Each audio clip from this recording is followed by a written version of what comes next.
ചെമ്മീൻ ബിരിയാണിയാണ് കേട്ടോ റെഡിയാക്കാൻ പോകുന്നത്. ഞാനിവിടെ 5 കിലോ ചെമ്മീൻ എടുത്തിട്ടുണ്ട്. നല്ല വലിപ്പമുള്ള ചെമ്മീനാണ് കേട്ടോ. ചെമ്മീൻ നന്നായി ക്ലീൻ ചെയ്ത് മസാല തയ്യാറാക്കാം. ചെമ്മീൻ ക്ലീൻ ആയിട്ടുണ്ട്. ഇനി നമുക്ക് മസാലപ്പൊടികൾ ചേർക്കാം. വലിയ സ്പൂണിന് 1 സ്പൂൺ മുളക് പൊടി, 1/2 സ്പൂൺ ബിരിയാണി മസാല, 1/2 സ്പൂൺ മഞ്ഞൾപ്പൊടി, 1/2 സ്പൂൺ ഉപ്പ്, ചെറിയ സ്പൂൺ നിറയെ അറഫ മസാല, 1/2 സ്പൂൺ ഇഞ്ചി വെളുത്തുള്ളി പേസ്റ്റ്. നന്നായി കുഴച്ച് അരമണിക്കൂർ റെസ്റ്റ് ചെയ്യാൻ വെക്കാം. കൈ വെച്ച് നമ്മൾ നന്നായി കായം തേച്ചെടുത്തിട്ടുണ്ട്. ചെമ്മീൻ്റെ എല്ലാ ഭാഗത്തോട്ടും മസാല എത്തിയിട്ടുണ്ട്. ഇനി ഇത് അരമണിക്കൂർ റെസ്റ്റ് ചെയ്യാൻ വെക്കാം. ഒരു പിടി കറിവേപ്പില ഞാൻ മേലെ വിതറുന്നുണ്ട്. ഈ ഒരു പിടിക്കാനാണ് കേട്ടോ നമ്മൾ റെസ്റ്റ് ചെയ്യാൻ വെക്കുന്നത്. ഇതിവിടെ ഇരിക്കട്ടെ. ഇനി നമുക്ക് സവാളയും തക്കാളിയൊക്കെ ഒന്ന് കട്ട് ചെയ്തെടുക്കാം. അരമണിക്കൂറായിട്ടുണ്ട്. ഇനിയൊന്ന് നമുക്കിത് ഫ്രൈ ചെയ്തെടുക്കാം. ഈ ചട്ടിയിലേക്ക് ചെമ്മീൻ ചേർത്തിട്ട് നമ്മളൊന്ന് വേവിച്ചെടുക്കുകയാണ് ആദ്യം ചെയ്യുന്നത്.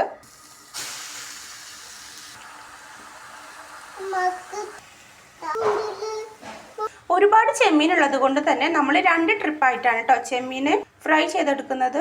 അടച്ചു വെച്ച് വേവുന്നത് വരെ നമുക്ക് വെയിറ്റ് ചെയ്യാം. ചെമ്മീൻ വെന്തിട്ടില്ല. നന്നായി ചെമ്മീനിൽ നിന്ന് വെള്ളം ഇറങ്ങി വന്നിട്ടുണ്ട്. ഇത് മൂടി വെക്കാതെ വേവിച്ചെടുക്കണം. ഈ വെള്ളമൊക്കെ ചെമ്മീനിൽ കിടന്ന് തന്നെ വറ്റണം. അപ്പോഴാണ് നമുക്ക് നല്ല സോഫ്റ്റ് ചെമ്മീൻ ഫ്രൈ റെഡി ആയി കിട്ടുക. വെള്ളം വറ്റി വരുന്നുണ്ട്. വെള്ളം നന്നായി വറ്റിയിട്ടുണ്ട്. ഇനി കുറച്ച് വെളിച്ചെണ്ണ ചേർത്ത് ഫ്രൈ ചെയ്യാം. മീനെല്ലാം ഇവിടെ ഫ്രൈ ആയി കിട്ടിയിട്ടുണ്ട്. ഇനി നമുക്ക് റോസ്റ്റ് തയ്യാറാക്കാം. റോസ്റ്റ് തയ്യാറാക്കാൻ ഞാൻ ചേർക്കുന്നത് ചെമ്മീൻ വറുത്തെടുത്ത വെളിച്ചെണ്ണ തന്നെയാണ്. ചെമ്മീൻ ഫ്രൈ ചെയ്ത വെളിച്ചെണ്ണയിൽ റോസ്റ്റ് തയ്യാറാക്കുമ്പോൾ നമ്മുടെ ബിരിയാണിക്ക് നല്ല ടേസ്റ്റ് കിട്ടും. സവാള ചെറിയ രീതിയിലൊന്ന് ബ്രൗൺ നിറമായി വന്നിട്ടുണ്ട്. ഇനി നമുക്ക് ഒരു പിടി കറിവേപ്പില ചേർത്ത് കൊടുക്കാം. വലിയ സ്പൂണിന് 1 സ്പൂൺ ഇഞ്ചി വെളുത്തുള്ളി പേസ്റ്റ് ചേർത്ത് കൊടുക്കുന്നുണ്ട്. കൂടെ തന്നെ തക്കാളി ചേർത്ത് കൊടുത്തിട്ടുണ്ട്. ഇനി തക്കാളിയൊക്കെ ഒന്ന് ഉടഞ്ഞു കിട്ടുന്നത് വരെ വെയിറ്റ് ചെയ്യാം. ഒരു പിടി മല്ലിയില പുതിന കൂടി ചേർത്ത് കൊടുക്കുന്നുണ്ട്. 1 സ്പൂൺ ഉപ്പ് ചേർത്ത് കൊടുക്കുന്നുണ്ട്. തക്കാളിയൊക്കെ നന്നായി ഉടഞ്ഞു കിട്ടിയിട്ടുണ്ട്. 1/2 സ്പൂൺ മഞ്ഞൾപ്പൊടി ചേർത്ത് കൊടുത്തിട്ടുണ്ട്. 1 സ്പൂൺ മുളക് പൊടി. മൊത്തം നമ്മൾ 1.5 സ്പൂൺ മുളക് പൊടി ചേർത്ത് കൊടുത്തിട്ടുണ്ട്. ഒന്ന് മിക്സ് ചെയ്ത് കൊടുക്കാം. 4 സ്പൂൺ മല്ലിപ്പൊടി ചേർത്തിട്ടുണ്ട്. ചെറിയ സ്പൂണിന് 2 സ്പൂൺ ബിരിയാണി മസാല, 3 സ്പൂൺ തൈര്. ചെമ്മീൻ ചേർത്ത് മിക്സാക്കി വെച്ച മസാലയാണ് കേട്ടോ ഇത്. ഇനി നമുക്ക് റൈസ് തയ്യാറാക്കാം. റൈസ് തയ്യാറാക്കാൻ ഞാൻ കുറച്ച് വെളിച്ചെണ്ണ ചേർത്ത് കൊടുക്കുന്നുണ്ട്. സവാളയും ക്യാരറ്റും ചേർത്ത് കൊടുത്തിട്ടുണ്ട്. ഏലക്കായ, പട്ട, ഗ്രാമ്പൂ, പെരിഞ്ജീരകം, കൂടെ തന്നെ അണ്ടിപ്പരിപ്പ്, മുന്തിരി, 2 സ്പൂൺ നെയ്യ് ചേർത്ത് കൊടുത്തിട്ടുണ്ട്. വെള്ളം ചേർത്ത് കൊടുത്തിട്ടുണ്ട്. കൂടെ തന്നെ 1 സ്പൂൺ ചെറുനാരങ്ങ നീരും കൂടി ചേർത്ത് കൊടുത്തിട്ടുണ്ട്.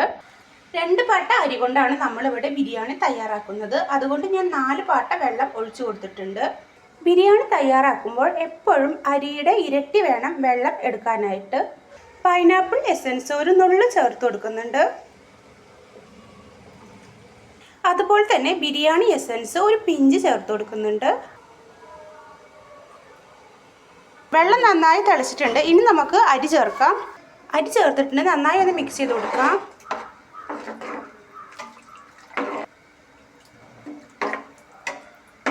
ഇനി ഇതൊന്ന് വേവുന്നത് വരെ വെയിറ്റ് ചെയ്യാം.